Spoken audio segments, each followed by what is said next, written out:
High, আজকে আমি পানি কচু ভাজি করব। তো এর জন্য আমি পানি কচু নিয়ে নিলাম। এগুলো আমি চাকা চাকা করে কেটে নিলাম। তো আপনারা এভাবে করে কেটে নেবেন। কড়াইতে আমি তেল দিয়ে দিলাম, সরিষার তেল। তেল ভিতরে দিয়ে দেব সরিষা বাটা, জিরে বাটা,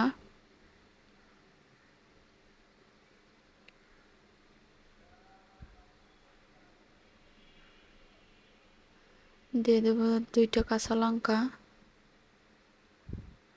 হলুদের গুঁড়া, শুকনো লঙ্কার গুঁড়া, পরিমাণ মতো লবণ, সামান্য পরিমাণে ধনিয়া গুঁড়ো। এরপরে আমি কচুগুলো দিয়ে দেব। হাত দিয়ে আমি মেখে নেব। তো এভাবে করে আমি মেখে নিলাম। এখন আমি গ্যাসটা অন করে দিব। তারপর এটাকে আমি ঢেকে দিব। সামান্য পরিমাণে একটু তেল দিয়ে দিলাম।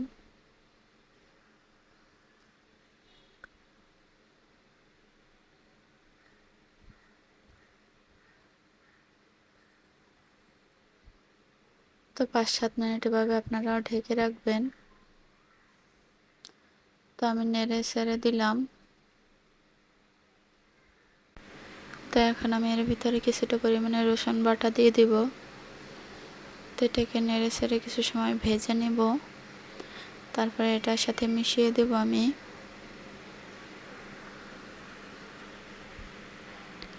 তো সবগুলো নেড়ে ছেড়ে মিশিয়ে দিলাম। তো এখন আমি আবারও কিছু সময়ের জন্য ঢেকে রাখবো।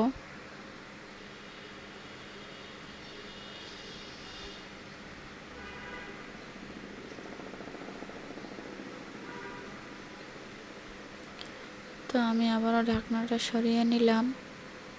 তো নেড়ে ছেড়ে আমি ভেজে নেব। তো আমি সবগুলো উল্টে দিলাম। তো দেখতেই পাচ্ছেন কচুটা সেদ্ধ হয়ে গেছে।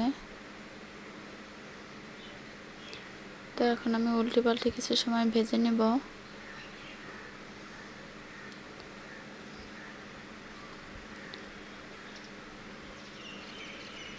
আমার ভাজা হয়ে গেছে, আমি এখন এটাকে নামিয়ে নিলাম।